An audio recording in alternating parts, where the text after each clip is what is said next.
once you're like in the LLM itself. Everything you do, it's like, this is such a great idea. Yeah, it's like, wow, Danielle, you're amazing. Exactly. It's like, oh my God, you're the second coming. Yeah. Like, you really know this. But in reality, I can't speak for you yourself, but what some people are doing is like super basic. And so they are then like, oh my God, I'm so incredible at this.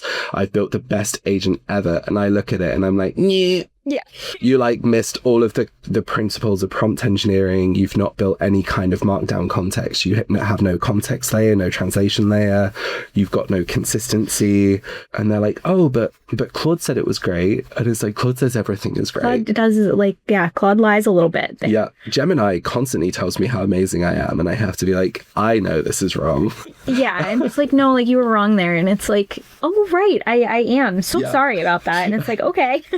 Yeah. I think that's a really good segue into my next question, which is a lot of people, not just in RevOps, but like in this world we're in at large, have gotten really good at using the buzzwords around AI.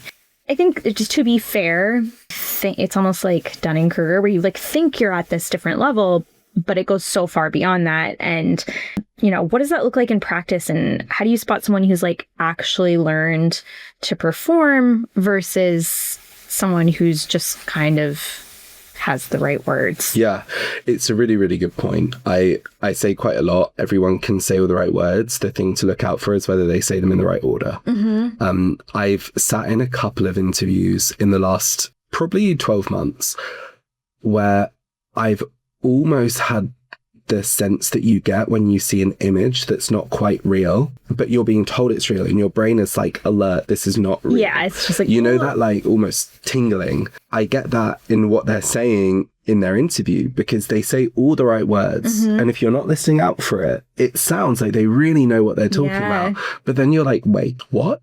Because it didn't actually make sense. It was kind of a word vomit, but it's getting super difficult. Mm-hmm. I mean, these things are so fast now. You could be sat on a virtual interview typing and the person that you're speaking to might not know. Mm-hmm. And it can be throwing up all the answers like in real time. Yeah.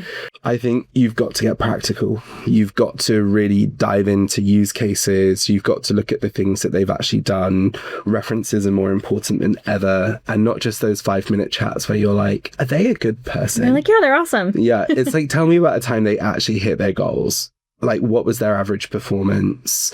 What percentage of their bonus were they getting paid? And some of these questions people just aren't ready for because they're new, but it's really difficult to know. I think it's also even more difficult to design a good interview task or a good hiring task because the ones I used to use, I think if you uploaded them to Claude would probably give it a pretty good crack. Mm-hmm. And so the trick I started using is vagueness.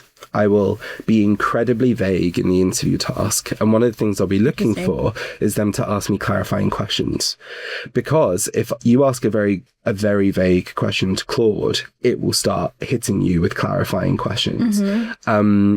And so I've also just said that Claude could probably do my new interview tasks, but at least it's getting someone to think through the questioning, hunt for the information, find the information. The second piece is, you know, they're going to be using AI, so get them to use the AI to do something that's different or useful. Mm-hmm. In RevOps, the presentation of data, to me, is one of the art forms that's still mostly misunderstood.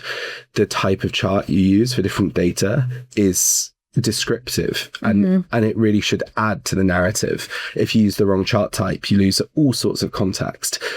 I don't think AI is that great still at choosing the perfect chart type. Yeah. The other bit I really look for is formatting, which is so old school, but a well-formatted slide deck generally doesn't come from the LLMs. No. And a lot of them, you can tell when it's like if it's a Claude generated deck, it has the same like... There's the same like echoes. I don't know. Exactly, yeah. It's got the same like lines or the same curved corners on the boxes. Random words are italicized. Yeah, exactly. Yeah. And I also ask for people to share the deck with me, not as a PDF. So then I can see if it's an image. All of those are getting more and more almost necessary to really pierce through what they're doing. On the flip side of it, the thing that's crazy is some people who write really good prose, the prose that they've written is starting to get detected as AI because the AI is assuming humans can't write good prose anymore.